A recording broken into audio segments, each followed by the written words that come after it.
afternoon and welcome to the Live Wire. I'm Meg Whalen, Director of Communications for the College of Arts and Architecture, and today we're going to talk about the upcoming Department of Theater production, The Purple Flower and Other Plays.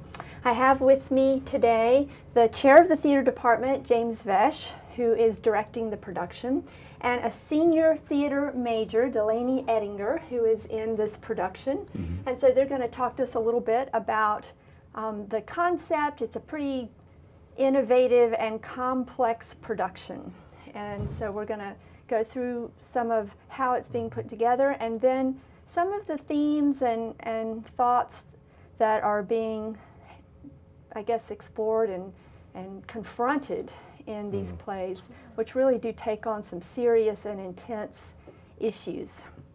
So, so it's called The Purple Flower and Other Plays. It starts Wednesday night and runs Wednesday evening through Sunday afternoon over in our Belk Theater in Robinson Hall. And tell us just a little bit, James, kind of about what the Purple Flower is and the other plays too, kind of what that means when it says the Purple Flower and other plays. Sure. So these are 4 short or one-act plays from fairly well-known playwrights, but the plays themselves, with one exception, are not really well-known. Actually, 2 of them are fairly obscure. And they are all African-American playwrights, stretching from the Harlem Renaissance to really current day. Paul Carter Harrison is one of the playwrights that is still living. And what we've done is we've taken one of the plays, The Purple Flower, which is a Harlem Renaissance play, and divided it into 4 sections, and then placed the other 3 short plays in between each of those sections. So the evening forms a whole, and we kind of developed a through line or thread through all of the plays. The foundation is really laid by The Purple Flower, that first play. Right. Yeah. And The Purple Flower, I have an image of 3 of the 4 playwrights. One I could not find a picture of. So the woman who wrote The Purple Flower is up at the top corner, Marita Bonner. Right. And then across from her we have Paul Carter Harrison. and the play that he wrote that's going to be His play is actually we're doing one scene from the larger work. The work itself is called The Great Mac Daddy, which is quite a play in and of itself. It's really an amazing piece, and it really was performed in the mid-'70s and then not performed again until a couple years ago off Broadway. It showed up. Very experimental piece in its time.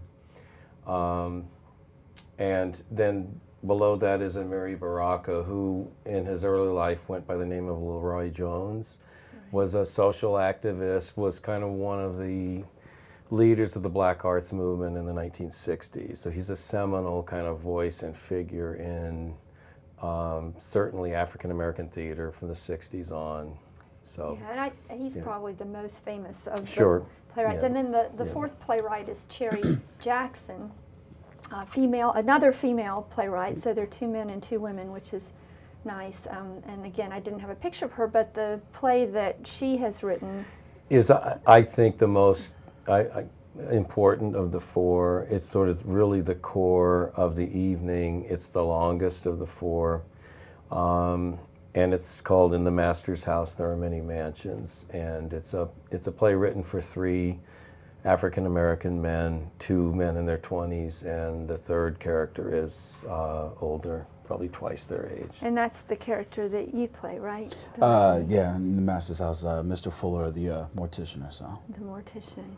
And we'll talk a little bit about that in a few minutes to talk about the setting for that and what's happening. So one thing that's really exciting about this production is the cast involves people from all over. We've got student performers. I think we've got at least 1 alum coming back. That's correct. That's right. To perform, and then we have some really special guest artists that you have known a long time. A long time. That you're bringing to Charlotte. The first that I have an image here of is Khalid Hill, who is quite well known as a tap dancer. He's tapped with Savion Glover, which is pretty cool, and bring in the noise, bring in the funk, and various other big-time things. Yeah.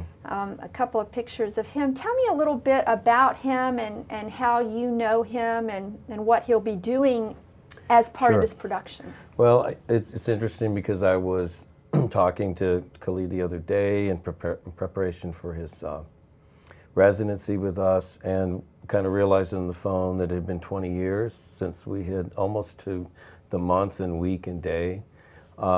He was, I was working for a theater organization in Boston, and we were producing a play, and he walked in with a friend to the rehearsal. The friend of his, who was also a kind of prodigy as a tap dancer, was an even better dancer than Khalid at the time. And he said, well, I got this buddy, do you mind? I said, okay, so he brought him in, and they were just amazing dancers and performers, and Khalid was, I think, 15 at the time. And we worked for a couple of years together, and then this is now, we're in the mid-90s, George C. Wolfe, who was the producer of Bringing the Noise, Bringing the Funk, called him and said, come to New York and audition for this production he was working on with Savion Glover. And then Khalid went on to be in that production, was on Broadway for a number of performances, and then toured for 2 years, I think. And then he's been kind of working professionally ever since. And he's just a great person, great kind of cast member and performer. And this is kind of actually the second time that he came in 2001, before we were the College of Arts and Architecture, and was in residence for us. So it's been a long kind of span between those 2 years, and he's, you know, a pro now, so. I've got a little clip that I'm going to play of him tap dancing. Tell us kind of how he figures in this production, what role he plays. Well, you have to come and see the production to see it play out. But he, the title we've given to him is the MC. We're kind of recalling a figure in the old minstrel show format called the interlocutor, who's sort of the master of ceremonies, who's kind of compelling the action and bringing the action along. And he's a figure that's kind of present in each of these one-act plays. He's more prominent in the Purple Flower, in each of the sections of the Purple Flower.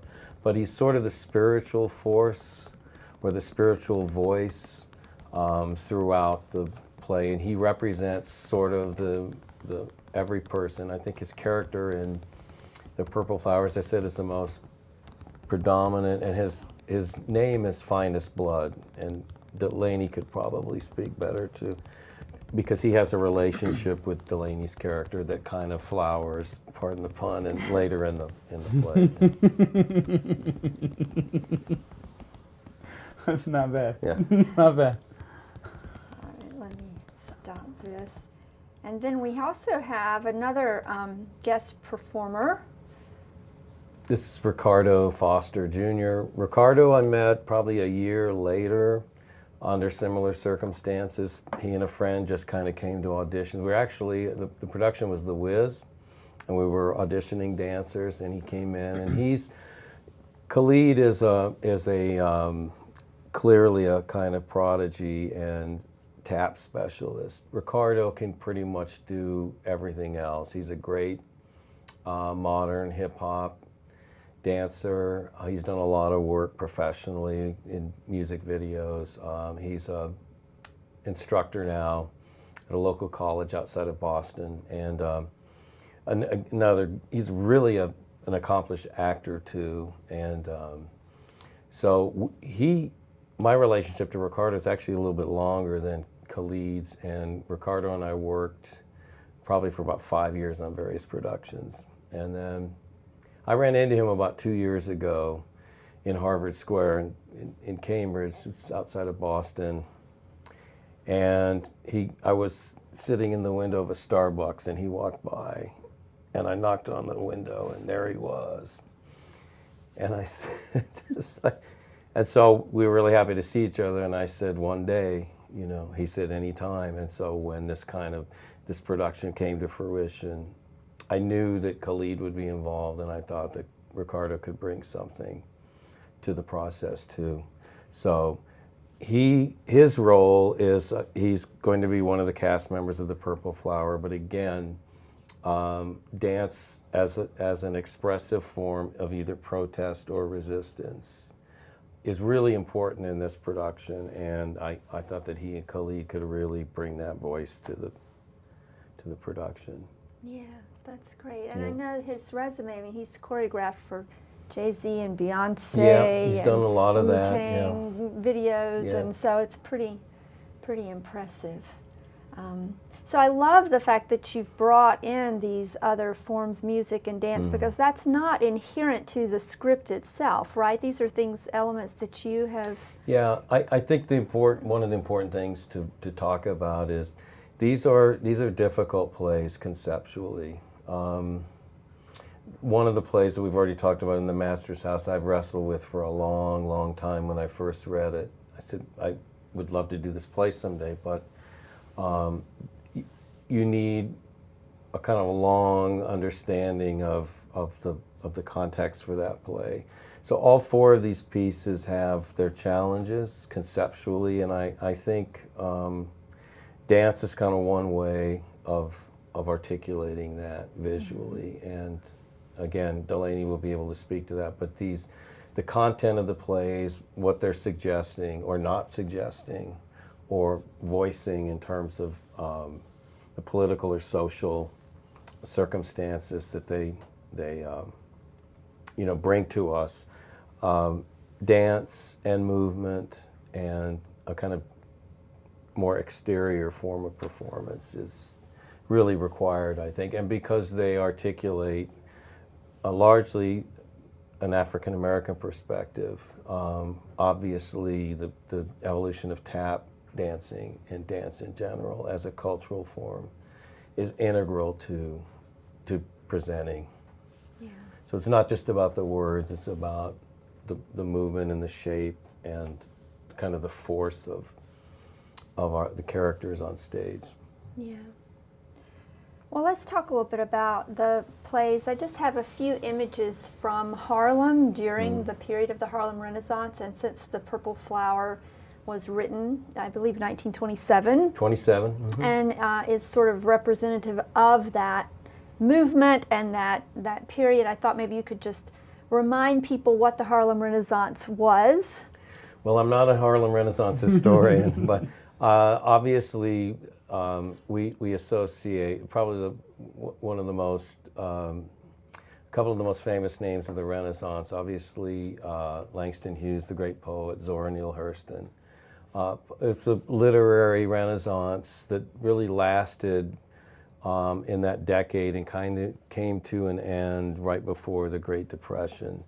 And Marita Bonner was a lesser-known writer, poet, playwright, very well-educated person who wrote in a different style than some of the other writers, and her work was more surrealistic or abstract. And this play, The Purple Flower, was not performed in her time and has been rarely performed for that reason. It's more of an allegorical tale or story. So she's kind of an outlier to a certain extent in her time, and this play was discovered by, was co-discovered by and edited by a scholar at Chapel Hill, Kathy Perkins, who was a theater artist as well. And that's how I came to know it as a graduate student, that the department that I was a part of was trying to produce this work. So, Dylaney, tell us a little bit about your role. You're particularly in The Purple Flower first. What is your character, and how does it relate to the other characters? Well, the character that I play is the old man. He is I look at him as the voice of reason. He's the elder. He's very knowledgeable. He's very powerful. But I guess if I was to give him a motto to the old man, he kind of embodies the sense that, we've come a long way, but we're not there yet.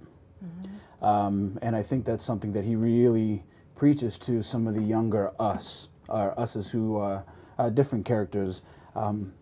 Without giving away too much of the play, there are some rebellious characters who want to either be complacent or get comfortable or stop pushing. I'm trying to be very careful with my words because I don't want to give away too much of the play, who are very careful about where they want to go and what they want to do. And I feel like the old man is constantly pushing. I think he is a symbol of hope. You can't stop. You can't let things fade away. You can't let things die, or you're not gonna have change. You're not gonna get progress. And I feel like he very, very much so is constantly pushing for these other individuals to not stop. Yeah. But I also think this old man represents traditional wisdom, and some of those younger voices are not happy with some of the solutions. And if we put the play in its context, the Harlem Renaissance, there is a sense in this play that we've tried everything. We've tried educating ourselves, we've tried working, we've tried climbing up the social ladder. This play is actually set in a place called nowhere. And these characters are looking up at somewhere. And how are we going to get up there? And so the argument can be made that the play is kind of making the move toward a more extreme form of resistance, that if we can't accomplish social change through education or through hard work, what do we have left? And so there is some criticism, scholarly criticism, that kind of arrives at the conclusion that the only way to do that is through more physical forms of resistance. And this character, Finest Blood, through the giving of blood or the shedding of blood.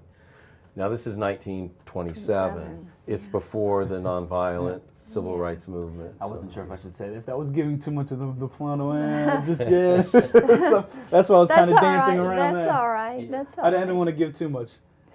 No, I think, what's interesting is that it really does point the way for these later, not only actual historical events in the civil rights movement, but then writers and thinkers like Amiri Baraka, who, really the whole question of violence and violence in the service of the civil rights movement, that becomes such a huge question during his lifetime.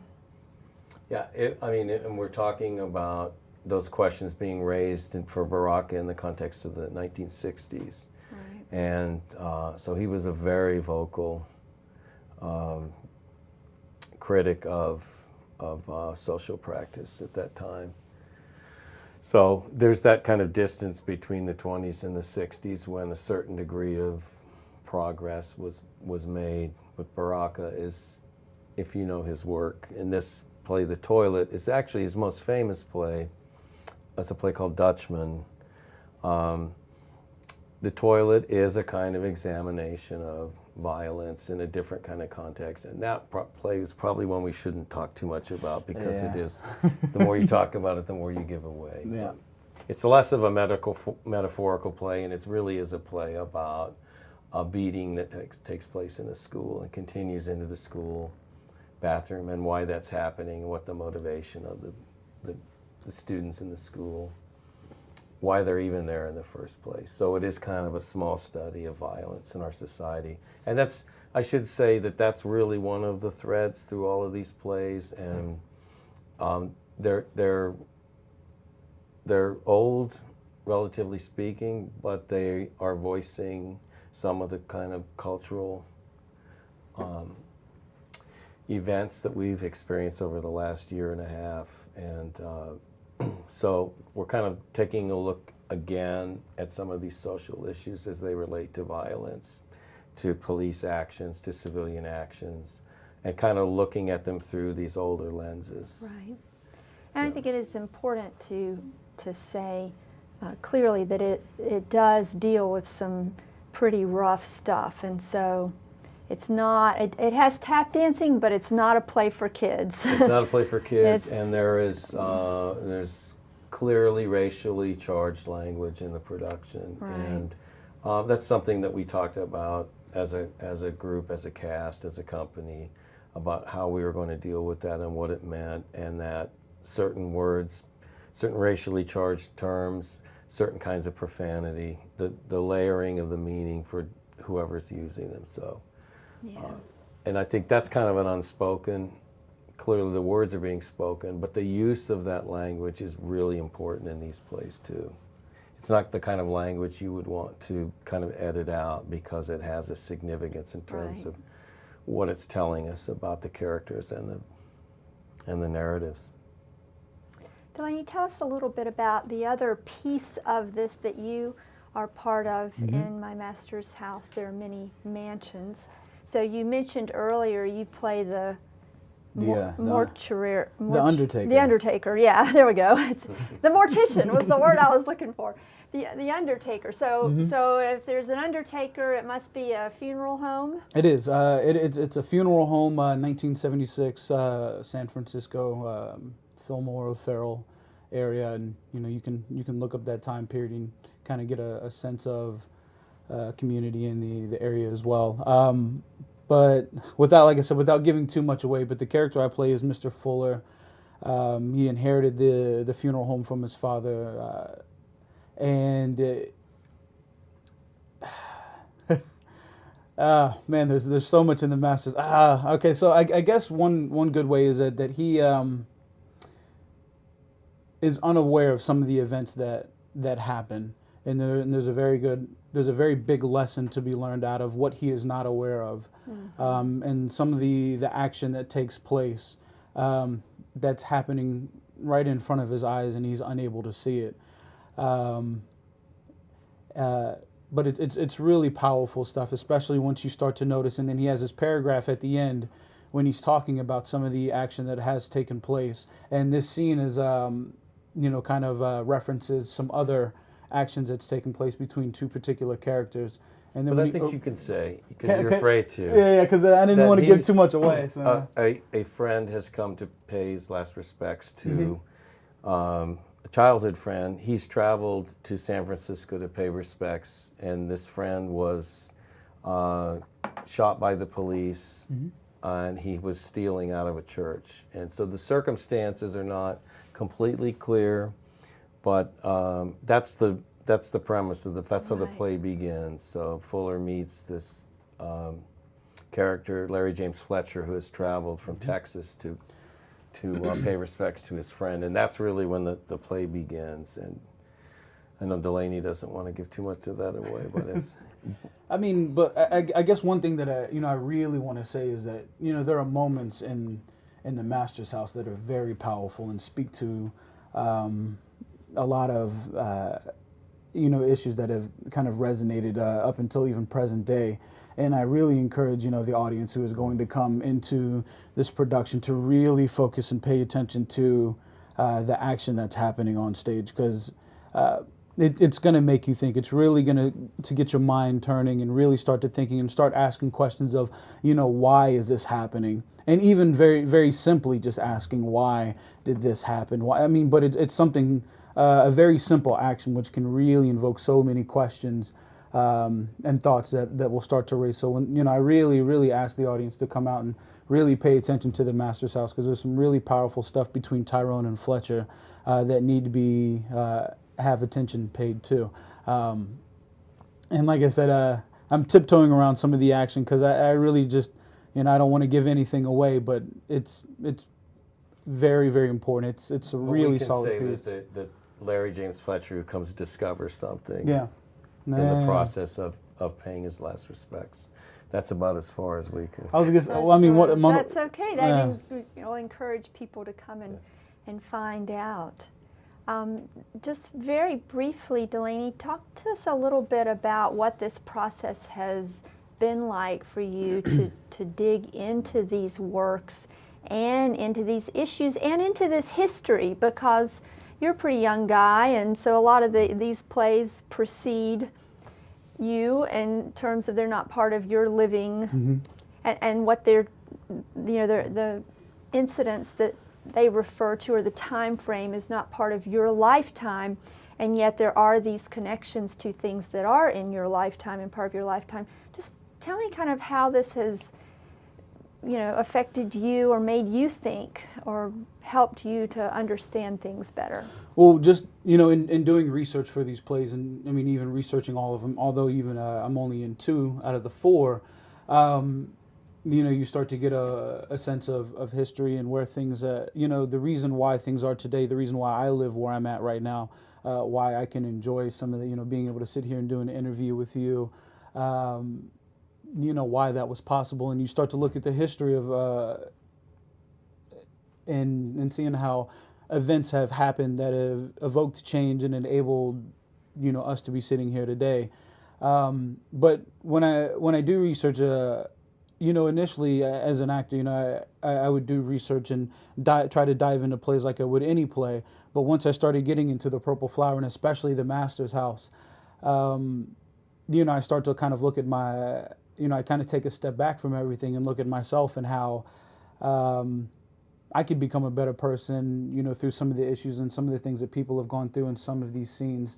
And then also try to take some of the events that may have happened in my past or things that are going around in the world. And, you really ask yourself, the choices that you would make as a person, what would define you, who are you? Those are the questions that really get me going. And, what defines me as a person, as a man, as somebody in the society, and those choices that I make every day. And, these plays really do that, especially once you really start digging into the meat of these plays and you really get into the history behind it. There's a lot of lessons to be taught from, although, I have no idea what somebody in the a black man in the 1960s would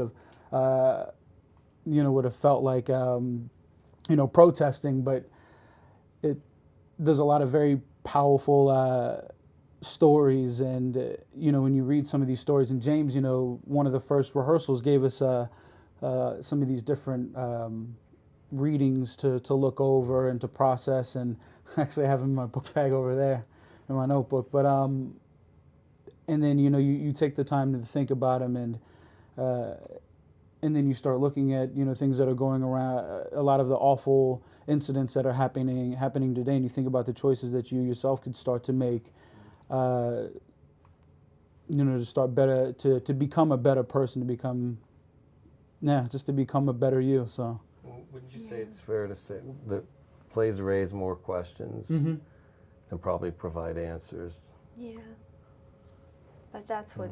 That's what plays do. That's what good plays do. Yeah. And they do ask you to think about these things and feel about them too, not just think but feel it.